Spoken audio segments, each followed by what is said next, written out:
ఓం శ్రీ సాయినాథాయ నమః. శ్రీ సాయి సచ్చరిత్ర పారాయణం 21వ అధ్యాయం. ఈ అధ్యాయంలో హేమాడ్ పంతు, వినాయక హరిచంద్ర ఠాకూర్, బిఏ అనంతరావు పాఠకర్, పండరీపురం ప్లేడర్ గూర్చిన కథలు చెప్పాను. ఈ కథలన్నీ ఆనందదాయకమైనవి. ఇవి సరిగా చదివి గ్రహించినచో ఆధ్యాత్మిక మార్గమునకు దారి చూపును. ప్రస్తావన: సామాన్యముగా మన గత జన్మ సముపార్జనము వలన మహాత్ముల సాంగత్య భాగ్యము పొంది దాని వలన మేలు పొందెదము. దీనికి ఉదాహరణముగా హేమాడ్ పంతు తన సంగతినే చెప్పుచున్నాడు. బొంబాయి దగ్గరగా ఉన్న బాంద్రాకు ఇతడు చాలా కాలం మేజిస్ట్రేట్గా ఉండెను. అక్కడ పీరు మౌలానా అను మహమ్మదీయ మహాత్ముడు నివసించుచుండెను. అనేక మంది హిందువులు, పారసీకులు, ఇతర మతస్థులు పోయి వారిని దర్శించుచుండిరి. హేమాడ్ పంతు పురోహితుడగు యూనుస్ పీరు మౌలానాను దర్శించమని అనేక సార్లు హేమాడ్ పంతుకు చెప్పాను. కానీ ఏవో కారణముల చేత హేమాడ్ పంతు ఆ మహాత్ముని దర్శించలేకపోయాను. అనేక సంవత్సరముల తర్వాత అతని వంతు వచ్చెను. అతడు షిరిడీకి పోయి శ్రీ సాయి దర్బార్లో శాశ్వత స్థానమును పొందెను. దురదృష్టవంతులకు ఇట్టి మహాత్ముల సాంగత్యం లభించదు. కేవలం అదృష్టవంతులకే అట్టిది లభించును. యోగీశ్వరుల వ్యవస్థ. అత్యంత ప్రాచీన కాలం నుండి ప్రపంచమున యోగీశ్వరుల వ్యవస్థ ఉన్నది. అనేక మంది యోగులు అనేక చోట్ల అవతరించి వారికి విధించబడిన పనులను నెరవేర్చెదరు. వారు అనేక చోట్ల పనిచేసినను అందరూ భగవంతుని ఆజ్ఞానుసారము నెరవేర్చెదరు. కాన ఒకరు చేయనది ఇంకొకరికి తెలియను. ఒకరు చేసిన దానిని ఇంకొకరు పూర్తి చేసెదరు. దీనిని బోధించుటకు ఒక ఉదాహరణము ఈ దిగువ కలదు. విహెచ్ ఠాకూర్. వీరు రెవెన్యూ శాఖలో గుమస్తాగా నుండిరి. ఆయన ఒకనొకప్పుడు బెళగాం సమీపమందలి వడ్గాం అను పట్టణమున ఒక సర్వే పార్టీతో వచ్చెను.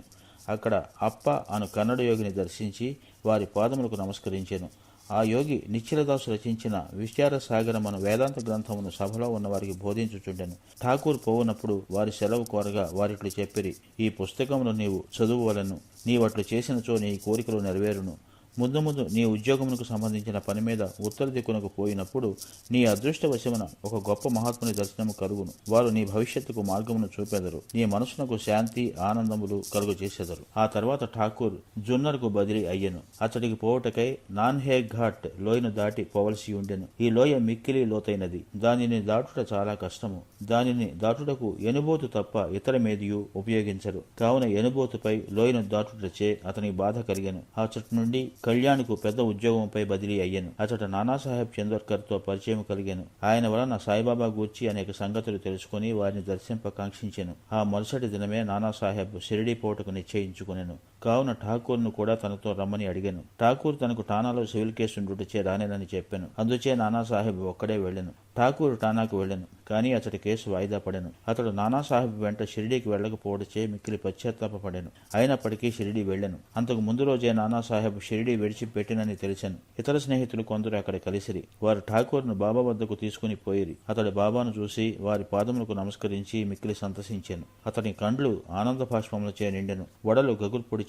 కొంతసేపటికి సర్వజ్ఞుడగు బాబా ఇట్లనెను: ఇచ్చటి మార్గము అప్పా బోధించు నీతులంత సులభము కాదు. నాన్హే ఘాట్లో ఎనుబోతుపైన సవారీ చేయడం కంటే కష్టం. ఈ ఆధ్యాత్మ మార్గం మిగులు కఠినమైనది. దీనికి ఎంతో కృషి అవసరం. ఠాకూర్ కొక్కనికే అర్థమగు ఈ మాటలు వినగానే అతడు అమితానంద పరుషుడయ్యను. కన్నడ యోగి చెప్పిన మాటలు యథార్థములని గ్రహించెను. రెండు చేతులు జోడించి బాబా పాదములపై శిరస్సును పెట్టి తనను స్వీకరించి ఆశీర్వదించవలెనని ప్రార్థించెను. అప్పుడు బాబా ఇట్లనెను: అప్పా చెప్పినదంతయు నిజమే, కానీ అవన్నీ అభ్యసించి ఆచరణలో పెట్టవలను. ఊరకనే గ్రంథములు చదువుట వలన ప్రయోజనము లేదు. నీవు చదివిన విషయమును గూర్చి జాగ్రత్తగా విచారించి అర్థము చేసుకుని ఆచరణలో పెట్టవలను. లేనిచో ప్రయోజనము లేదు. గురువు అనుగ్రహము లేని ఉత్త పుస్తక జ్ఞానము నిష్ప్రయోజనము. విచారసాగరములోని సిద్ధాంత భాగమతడు చదివి ఉండెను. కానీ ఆచరణను షిరిడీలో నేర్చెను. ఈ దిగువ చెప్పిన ఇంకొక కథ కూడా ఈ సత్యమును బలపరచును. అనంతరావు పాటంకర్ అను పూనా పెద్ద మనుషుడు ఒకడు బాబాను చూడగోరెను. షిరిడీకి వచ్చి బాబా దర్శనము చేసెను. అతని కండ్లు సంతృష్టి చెందెను. అతడు ఆనందించెను. అతడు బాబా పాదములపై పడి తగు విధముగా పూజించి పిమ్మట బాబాతో ఇట్లనెను: నేను ఎక్కువగా చదివి తిని, వేదములను వేదాంతములను చదివి తిని, అష్టాదశ పురాణములు వింటిని, నా మనసునకు శాంతి కలుగుటలేదు.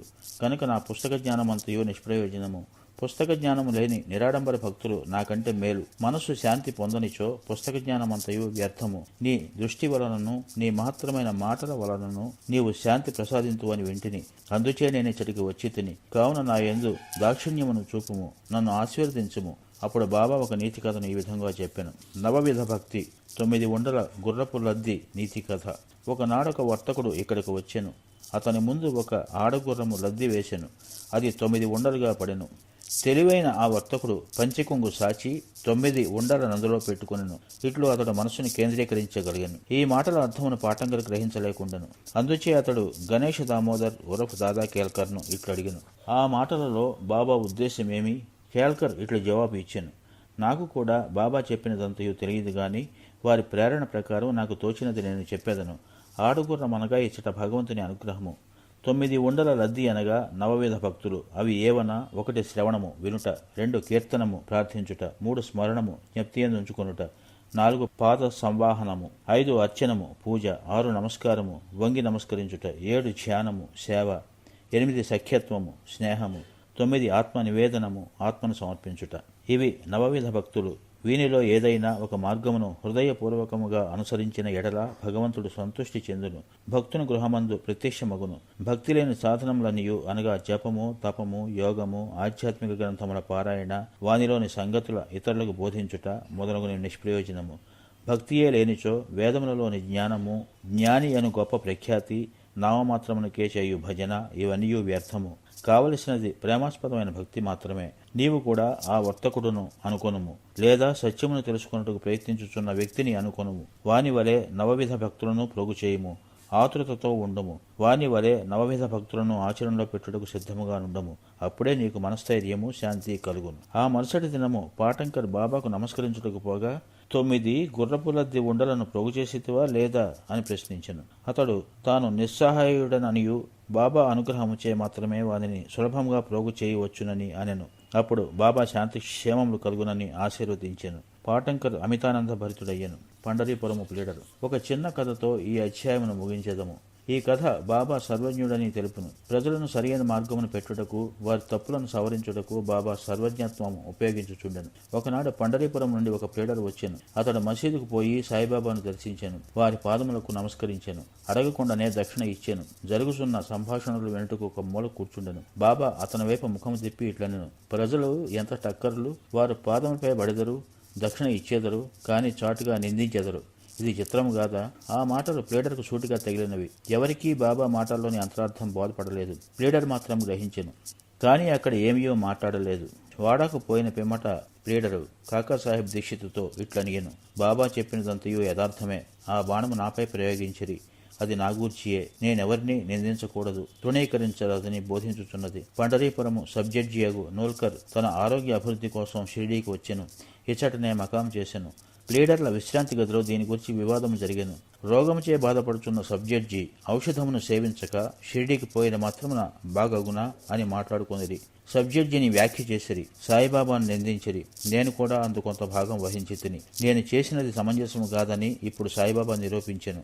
ఇది నాకు దూషణ కాదు, నాకిది ఆశీర్వచనమే.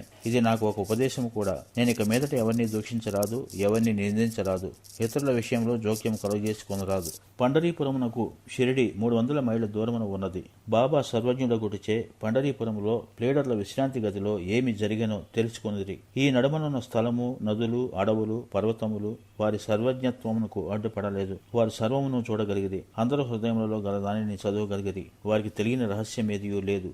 దగ్గరనున్నవి, దూరముగానున్నవి ప్రతి వస్తువు కూడా పగటి కాంతి వలె వారికి తేట తెల్లము. ఎవరైనా దూరముగా గాని దగ్గరగా గాని ఉండనిమ్ము. బాబా సర్వంతర్యామి అగుడిచే వారి దృష్టి నుంచి తప్పించుకున్నటకు వీలు లేదు. దీనిని బట్టి ప్లీడర్ ఒక నీతిని నేర్చుకొనెను: ఒకరిని గూర్చి చెడు చెప్పరాదు, మరియు అనవసరంగా వ్యాఖ్యానము చేయరాదు. అట్లు బాబా అతని దుర్గుణమును పోగొట్టి సన్మార్గమందు పెట్టెను. ఇది ఒక ప్లీడర్ను గూర్చినదైనప్పటికీ అందరికీ వర్తించును. కాబట్టి ఈ కథ బోధించు నీతిని జ్ఞప్తియందు ఉంచుకుని మేలు పొందేదముగాక. సాయిబాబా మహిమ అగాధము. వారి లీలలు కూడా అట్టివే. వారి జీవితము అట్టిదే. వారి పరబ్రహ్మ యొక్క అవతారమే. ఓం శ్రీ సాయినాథాయ నమః. 21వ అధ్యాయము సంపూర్ణము. శుభం భవతు.